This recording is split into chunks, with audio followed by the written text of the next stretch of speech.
Tahukah anda ada pasukan pelajar universiti dari Malaysia yang bina sendiri kereta lumba mereka? Bukan setakat bina sendiri, malah berentap hingga ke Jepun. Mari kita berkenalan dengan Putra Motorsport Team. Ini adalah kereta kategori Formula SAE. So, Formula SAE ini adalah salah satu kategori dalam Formula punya series di mana kita biasa dengar Formula 1, Formula 4. So, ini Formula SAE ini, beza dia daripada Formula 1 adalah kereta ni daripada belakang sampai ke depan, carbon fiber, chassis semua dibuat oleh student lah. Sepenuhnya daripada student. Kami mula daripada CAD modeling, lukisan kejuruteraan. Kami juga buat simulation dan kami juga fabricate kereta ni sendiri. Maksudnya daripada proses welding, machining dan carbon fiber punya layering semua kami buat sendiri daripada student UPM. Chassis datang ada beli ke macam mana? Macam mana? Chassis ni benda paling menarik lah saya nak cerita. So chassis ni besi yang kami guna untuk chassis adalah besi kami import daripada China. Kenapa kami import daripada China dan bukan beli daripada local market? Sebab chassis ni besi dia kami guna chromoly steel. Chromoly steel ni terkenal dengan ketahanan dan yang tinggi lah dan paling sesuai untuk buat kereta jenis kereta lumba macam SAE, go-kart sebab dia mempunyai yield strength yang tinggi dan juga dia ringan. So, kos kereta ni antara penyumbang terbesar kepada kos ini adalah chassisnya sendirilah. Berapa ribu? Kos untuk chassis, jangan terkejut tapi dekat 10,000 untuk chassis saja, untuk besi saja. Itu tak termasuk lagi dengan proses untuk welding dan kos untuk jig dia lah. Jadinya saya tunjuk nadi kereta ni dululah. So nadi kita adalah enjin daripada Yamaha MT-07. So jadinya kapasiti enjin ni adalah 700cc dan antara cabaran kejuruteraan yang kami lalui untuk bertanding dalam kompetisi SAE ini adalah, kalau korang boleh lihat, sini adalah dia punya intake system. So intake system ni, apa yang membuatkan kereta SAE ini unik adalah melalui cara pemikiran engineer tu untuk develop satu kereta mematuhi peraturan SAE lah. Jadinya kalau kita lihat sini, kalau geng-geng motor biasa tengok macam kita nak pakai throttle body besar, tapi kenapa kita letak restrictor kat belakang ni? Ini adalah antara syarat dia lah. Walaupun kapasiti enjin kita 700cc, kalau kita bertanding dengan kategori SAE lain yang cc yang lebih rendah, 500 atau 400, semua performance adalah lebih kurang sama. Sebabkan kita punya intake restrictor ni lah. Jadinya untuk drivetrain dia, kita tunjuk bahagian belakang kereta. Drivetrain kami menggunakan open differential. Jadinya kereta ni memang dilengkapi dengan differential lah. So model yang kami gunakan untuk differential ni adalah daripada Toyota Passo. Sama dengan drive shaft dia, cuma drive shaft ni kita custom untuk bagi dia punya jarak tu lebih kurang sama panjang lah. So kenapa kita maintain jarak drive shaft ni lebih kurang panjang? Sebab kita nak berikan power delivery tu sekata kepada kiri dan kanan tayar. Okay. Dan kita pergi pula kepada cooling system kita. Kami gunakan radiator standard MT-07, tapi kami ada buatkan sedikit upgrade lah kepada cooling system dia, lebih-lebih lagi kepada kipas radiatornya. Jadi kami tambahkan 2 lagi kipas, so total ada 3 kipas. Satu kipas MT-07 dan 2 kipas daripada Yamaha LC. Dan kalau kita cerita pasal cooling system ni, biasanya kalau motor dia akan, bila enjin cecah suhu sampai, untuk MT-07 103 baru kipas dia hidup. Tapi kami bypass sistem tu untuk menyejukkan kereta walaupun suhu baru saja 70.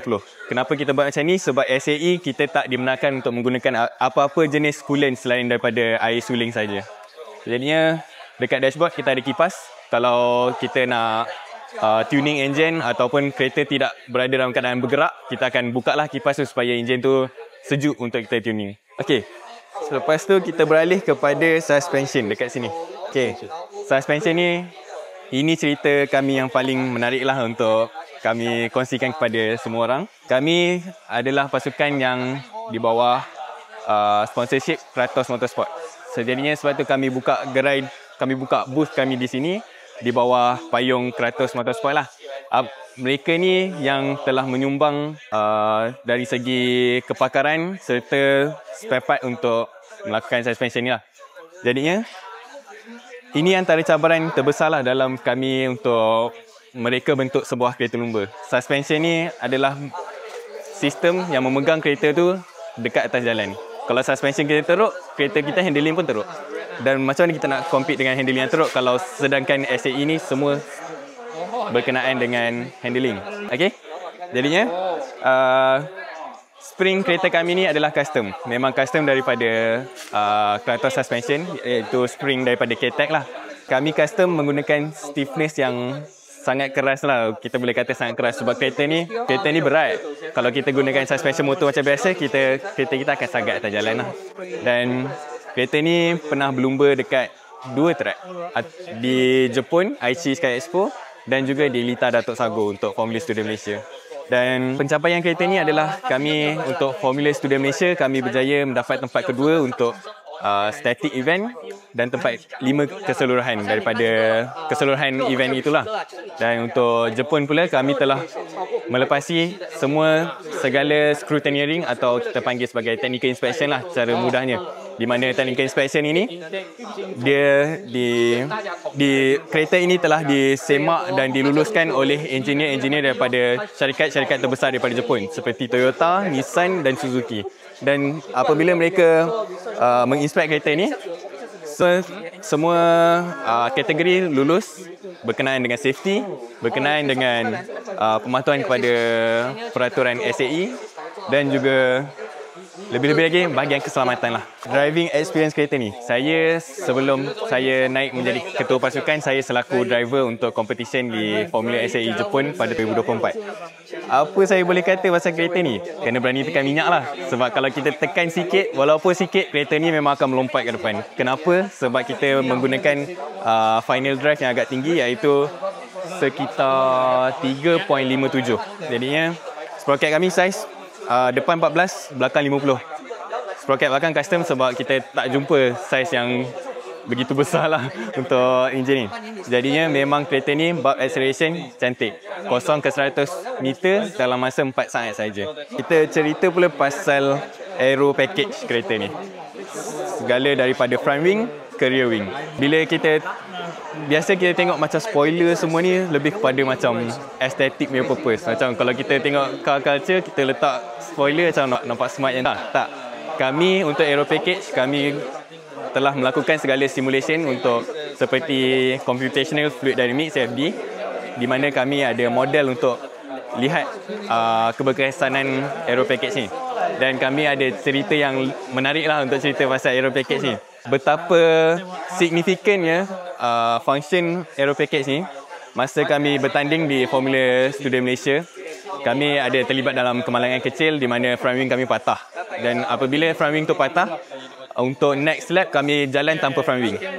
Sebaik saya driver tu naik atas Lita, first corner kita dah terbabat. Tanpa front wing tu memang kita tak dapat traction dekat tayar depan. Jadinya kami telah perbaiki front wing tu dan berlumba lagi sekali lah atas lap dekat Formula Student Malaysia. Kita lihat kepada envelope lah. Kita lihat kepada dimension kereta dalam box tu. Selagi mana kita ikut dalam box tu, dan kita ada juga satu syarat antara clearance wing lah. Clearance tayar dengan front wing dan dimension. Dia lebih kepada dimension lah. Selagi mana kita ada dalam, kita kata sebuah kotak tu lah kan. Sebuah kotak template tu, kita okey je. Boleh pakai aero package. Jadi itulah dia Putra Motorsport Team dari UPM. Bagi sesiapa yang hendak memberi sokongan sama ada dalam bentuk kewangan, alat ganti, peralatan atau kepakaran, bolehlah berhubung terus dengan Putra Motorsport Team. PM mereka di Instagram dan juga boleh semak link dalam description.